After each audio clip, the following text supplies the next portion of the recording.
یہ ایک پرانے زمانے کی بات ہے۔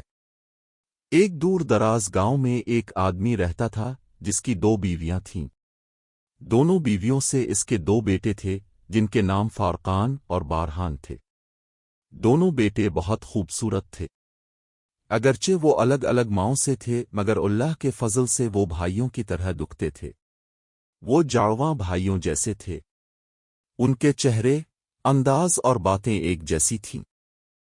گاؤں والے اکثر انہیں ایک دوسرے سے بھول جاتے تھے، مگر جہاں ان کے چہرے ایک جیسے تھے وہاں ان کے دل بھی ایک دوسرے سے جاڑی ہوئے تھے۔ وہ ایک دوسرے سے بہت محبت کرتے تھے۔ وہ ہمیشہ ایک دوسرے کے سائے کی طرح ساتھ رہتے تھے اور ایک لمحے کے لیے بھی جدا نہیں ہوتے تھے۔ ان کا گھر خوشیوں سے بھرا ہوا تھا، مگر ایک دن بدقسمتی سے ان کے والد کا انتقال ہو گیا۔ وہی واحد شخص تھا جو گھر چلاتا تھا۔ ان کے انتقال کے بعد اب گھر کی ذمہ داریاں دونوں ماؤں پر آ گئیں۔ وہ لکڑی کے ٹکڑے بنا کر بیچتی تھیں اور گزارا کرتی تھیں۔ وقت یوں گزرتا رہا۔ فارقان کی ماں جو بڑی بیوی تھی کچھ عرصے بعد بہت بیمار ہو گئی اور وہ بھی اس جہان سے رخصت ہو گئی۔ فارقان یتیم ہو گیا جبکہ بارہان کی ماں زبیدہ اب بھی زندہ تھی۔ زبیدہ نے دونوں بچوں کی پرورش کی ذمہ داری الفاٹیائی مگر اس کا دل اپنے بیٹے بارہان کی طرف زیادہ تھا۔ وہ فارقان کو بھی اپنا بیٹا کہتی تھی مگر اس کی ترجیح ہمیشہ بارہان ہی ہوتا تھا۔ زبیدہ کی ناانصافی آہستہ آہستہ ظاہر ہونے لگی۔ وہ بارہان کو تازہ اور نرم روٹی دیتی اور فارقان کو سخت اور باسی روٹی ملتی۔ بارہان کے کپڑے نئے اور صاف ہوتے اور فارقان کے کپڑے گندے اور دھاگے سے پھٹے ہوئے ہوتے۔ فارقان جو ایک حساس اور جاندار لڑکا تھا اس فرق کو گہرائی سے محسوس کرتا تھا۔ وہ رات کو اپنے بستر پر لیٹ کر سوچتا کہ کیا وہ اس گھر کا حصہ ہے؟ کیا وہ بارہان کی طرح محبت اور توجہ کا حقدار نہیں؟ مگر وہ خاموش رہتا کیونکہ وہ بارہان سے دل کی گہرائیوں سے محبت کرتا تھا اور اسے اس ناانصافی کا ذمہ دار نہیں سمجھتا تھا۔ ایک دن جب دونوں بھائی اپنے ریوڑ کو چرانے گئے تو وہ ایک کنویں کے پاس بیٹھ کر کھانا کھانے لگے۔ فارقان نے اپنی روٹی کو حیرت سے دیکھا۔ وہ سخت، سوکھی اور باسی تھی جیسی ہر روز ملتی تھی۔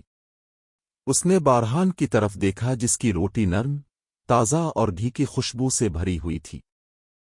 فارقان کے ذہن میں ایک بات آئی۔ اس نے بارہان سے کہا، بھائی آؤ ایک کھیل کھیلیں۔ ہم دونوں اپنی روٹی کا ایک ٹکڑا اس کنویں میں پھینک دیتے ہیں۔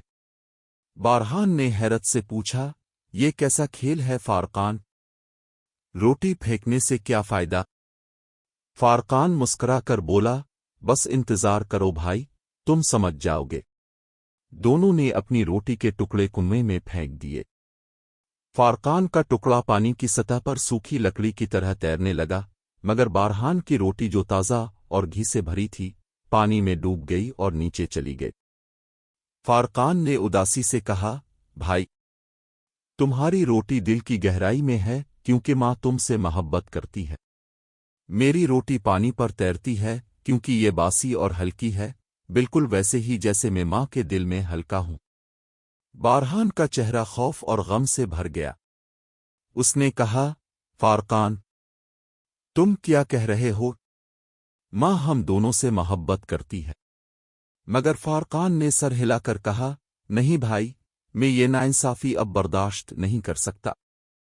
میں تم سے بہت محبت کرتا ہوں مگر میں اس گھر میں نہیں رہ سکتا جہاں میری کوئی قدر نہیں۔ بارہان روتے ہوئے بولا، نہیں فارقان، تم مجھے چھوڑ کر نہیں جا سکتے۔ میں ماں سے بات کروں گا، وہ اپنا رویہ بدل دے گی۔ فارقان نے اس کی بات آخری بار سنی اور وہ اپنے بھائی کے ساتھ کچھ عرصہ اور رہا۔ اب دونوں جوان ہو چکے تھے مگر بارہان کی ماں کے رویے میں کوئی تبدیلی نہ آئی۔ فارقان نے شکایت نہ کی اور اپنے بھائی سے آخری بار ملا۔ بارہان نے اسے روکنے کی کوشش کی مگر فارقان کا فیصلہ پکا تھا۔ اس نے کہا، میں نے اپنا فیصلہ کر لیا ہے بھائی، میں جاؤں گا مگر تم پریشان نہ ہونا۔ میں اس کنویں کے پاس ایک درخت لگاؤں گا، اگر وہ ہرا بھرا رہے تو سمجھنا کہ میں خیریت سے ہوں، اگر اس کے پتے پیلے ہو جائیں یا گر جائیں تو جاننا کہ میں مصیبت میں ہوں۔ فارقان نے کچھ چیزیں اکٹھی کیں اور اپنا گھوڑا تیار کیا۔ وہ بارہان کو الوداع کہہ کر روانہ ہو گیا۔ بارہان رو رہا تھا مگر فارقان نے پیچھے ماڑ کر نہ دیکھا۔ وہ اپنی قسمت کی تلاش میں نکل پڑا، یہ جانے بغیر کہ اس کی تقدیر کیا ہوگی۔ فارقان نے کئی دن سفر کیا۔ وہ گھنے جنگلوں، اونچی پہاڑیوں اور بہتی ندیوں سے گزرا۔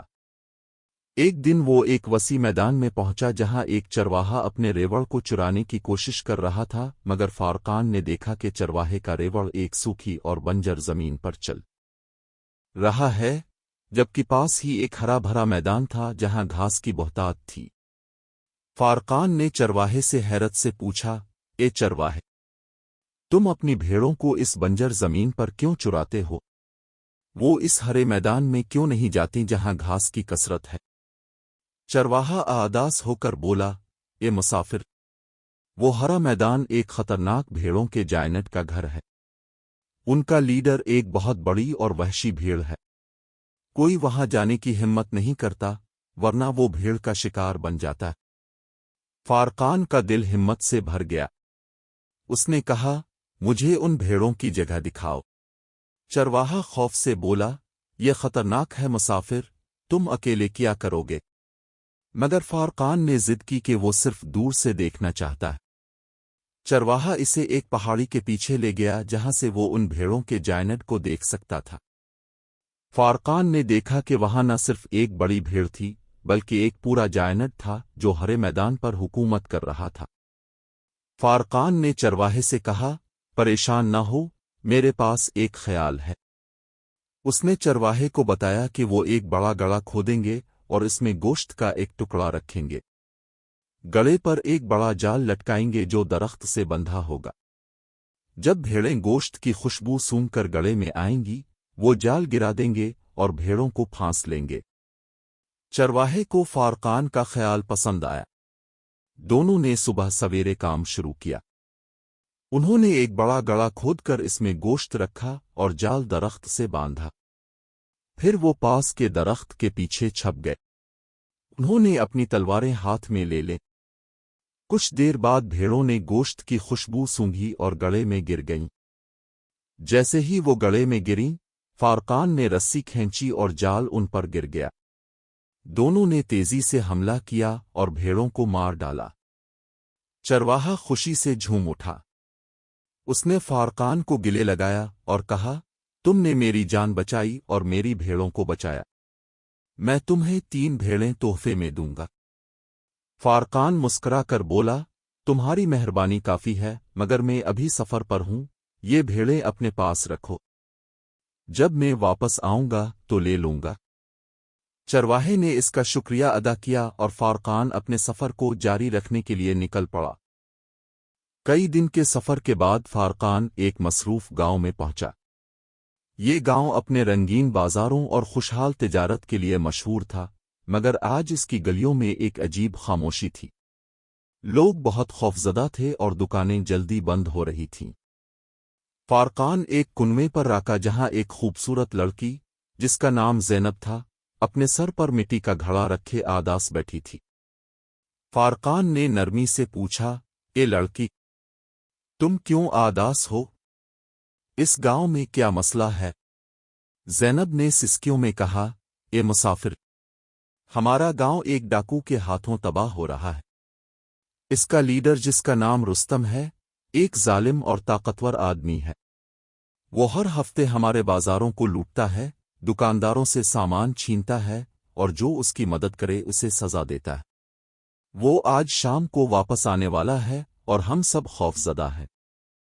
فارقان کا دل غم سے بھر گیا۔ اس نے کہا، یہ کیسی ناانصافی ہے؟ کیا تمہارے گاؤں والوں نے کبھی اس گروہ کے خلاف کوشش نہیں کی؟ زینب نے کہا، ہم نے کئی بار کوشش کی مگر رستم اور اس کے ساتھی بہت طاقتور ہیں۔ ان کے پاس خطرناک ہتھیار ہیں اور وہ بے رحم ہیں۔ ہمارے پاس کوئی چارہ نہیں۔ فارقان نے سوچا کہ اسے کچھ کرنا ہے۔ وہ گاؤں کے ایک بوڑھے آدمی، بابا یوسف، کے پاس گیا جو گاؤں کا سب سے تجربہ کار شخص تھا۔ بابا یوسف نے بتایا کہ رستم کی سب سے بڑی کمزوری اس کا لالچ ہے۔ وہ دولت کے لیے کچھ بھی کر سکتا ہے، مگر وہ اپنی طاقت پر بہت مغرور بھی ہے۔ فارقان کے ذہن میں ایک خیال آیا۔ اس نے بابا یوسف سے کہا، اگر ہم رستم کو دھوکہ دیں تو کیا ہم اسے شکست دے سکتے ہیں؟ بابا یوسف نے کہا، ہاں، مگر یہ آسان نہیں ہوگا، رستم بھی چالاک ہے۔ فارقان مسکرا کر بولا، پریشان نہ ہوں بابا، لالچ پر عقل غالب آ سکتی ہے۔ فارقان نے گاؤں والوں کو اکٹھا کیا اور ایک منصوبہ بنایا۔ اس نے گاؤں کے بازار میں ایک جعلی خزانے کی افواہ پھیلائی کہ ایک تاجر نے اپنا سونا ایک خفیہ صندوق میں چھپا رکھا ہے۔ اس نے گاؤں والوں کو ہدایت دی کہ بازار کو خالی چھوڑ دیں اور اپنے گھروں میں چھپ جائیں۔ اس نے کچھ دکانداروں کے ساتھ ایک جعلی تہ خانہ بنایا اور سونے جیسے پتھر رکھے تاکہ وہ قیمتی لگے۔ جب شام ہوئی تو رستم اور اس کے ڈاکو بازار میں داخل ہوئے۔ انہوں نے خزانے کی افواہ سنی اور لالچ میں تہ خانے کی طرف گئے۔ جیسے ہی وہ تہ خانے میں داخل ہوئے، فارقان اور گاؤں والوں نے تیزی سے حملہ کیا اور رستم اور اس کے ساتھیوں کو گرفتار کر لیا۔ رستم نے ہار مان لی اور وعدہ کیا کہ وہ گاؤں میں واپس نہیں آئے گا۔ گاؤں والوں نے فارقان کی بہادری اور عقل مندی کی تعریف کی۔ زینب نے اس کا شکریہ ادا کیا اور اسے اپنے والد سے ملنے کی دعوت دی۔ فارقان زینب کے ساتھ گاؤں کے سردار کے پاس گیا جو ایک مہربان اور نرم دل انسان تھا۔ سردار نے فارقان کی بہادری کی تعریف کی اور کہا، تم نے ہمارے گاؤں کو ایک بڑی مصیبت سے بچایا۔ میں چاہتا ہوں کہ تم ہمارے ساتھ رہو اور میری بیٹی زینب سے شادی کر لو۔ فارقان پہلے تو حیران ہوا، مگر زینب کی خوبصورتی اور اس کے اچھے دل نے اسے قائل کر دیا۔ گاؤں میں 7 دن تک جشن منایا گیا اور فارقان نے زینب سے شادی کر لی۔ فارقان اب سردار کے محل میں رہنے لگا، مگر اس کا دل اب بھی اپنے بھائی بارہان کے لیے دھڑکتا تھا۔ ایک دن وہ شکار کے لیے ریگستان میں نکلا۔ سردار نے اسے خبردار کیا کہ پاس کی ایک پہاڑی پر ایک خطرناک جادوگر ہے جو لوگوں کو اپنی جادوی چھڑی سے اندھا کر دیتا ہے۔ فارقان نے وعدہ کیا کہ وہ پہاڑی کے قریب نہیں جائے گا، مگر اس کا شکار اسے وہیں لے گیا۔ جب وہ پہاڑی پر پہنچا تو جادوگر اپنی غار سے باہر آیا۔ اس کا چہرہ خوفناک تھا اور آنکھیں چمک رہی تھیں۔ اس نے اپنی چھڑی سے ایک نشان چھوڑا جو فارقان اور اس کے گھوڑے پر پڑا۔ دونوں زمین پر گر گئے، بے حرکت اور درد میں۔ جادوگر ہنس کر واپس اپنی غار میں چلا گیا۔ الفادیر بارہان اپنے گاؤں میں کنویں کے پاس بیٹھا تھا۔ جب اس نے دیکھا کہ فارقان کا لگایا ہوا درخت پیلا پڑ رہا ہے تو اس کا دل درد سے بھر گیا۔ وہ یقین کر گیا کہ فارقان مصیبت میں ہے۔ بارہان نے فوراً اپنا گھوڑا تیار کیا اور اپنے بھائی کی تلاش میں نکل پڑا۔ راستے میں بارہان کو وہی چرواہا ملا جو فارقان سے ملا تھا۔ چرواہے نے اسے فارقان سمجھا اور کہا، اے مسافر، تمہارا ریوڑ بہت بڑھ گیا ہے، آؤ انہیں لے جاؤ۔ بارہان نے کہا، وہ میرا بھائی فارقان تھا، کیا تم نے اسے دیکھا ہے؟ چرواہے نے بتایا کہ فارقان کچھ دن پہلے یہاں سے گزرا تھا۔ بارہان نے اپنا سفر جاری رکھا اور اس گاؤں میں پہنچا جہاں فارقان نے ڈاکوؤں کو شکست دی تھی۔ گاؤں والوں نے بارہان کو فارقان سمجھ کر خوش آمدید کہا، مگر بارہان نے بتایا کہ وہ اس کا بھائی ہے۔ وہ سردار کے محل میں گیا اور فارقان کے بارے میں پوچھا۔ سردار نے بتایا کہ فارقان شکار کے لیے گیا تھا اور شاید جادوگر کا شکار ہو گیا ہو۔ بارہان نے کہا، میں اپنے بھائی کو بچاؤں گا چاہے مجھے مرنا پڑے۔ سردار نے اسے روکا اور کہا، تم اکیلے نہیں جا سکتے، یہ بہت خطرناک ہے۔ اس نے گاؤں کے دانشمند لوگوں کو بلایا۔ ان میں سے ایک نے بتایا کہ ایک خاص جڑی بوٹی ہے جو جادوگر کے جادو کو کمزور کر سکتی ہے۔ گاؤں والوں نے جڑی بوٹی اکٹھی کی اور پہاڑی پر آگ لگا دی۔ جڑی بوٹی کی خوشبو پھیلی اور جادوگر بے ہوش ہو گیا۔ بارہان نے تیزی سے اپنی تلوار نکالی اور جادوگر کو مار ڈالا۔ بارہان نے فارقان کو زمین پر کمزور اور بیمار پڑا پایا۔ اسے اٹھایا اور واپس محل میں لے آیا۔ گاؤں کے حکیموں نے فارقان کا علاج کیا اور وہ جلد صحت مند ہو گیا۔ دونوں بھائیوں نے ایک دوسرے کو گلے لگایا اور بارہان نے کہا، اب میں تمہیں کبھی نہیں چھوڑوں گا، ہم ہمیشہ ساتھ رہیں گے۔ فارقان نے بارہان سے کہا کہ اس کی بیوی زینب اور بچے ہیں، وہ انہیں نہیں چھوڑ سکتا۔ بارہان نے کہا، تو ہم سب ساتھ رہیں گے۔ سردار نے ان کی خواہش قبول کی اور انہیں بہت دعائیں دے۔ دونوں بھائی اپنے گاؤں واپس لوٹے جہاں سے فارقان نے اپنا سفر شروع کیا تھا۔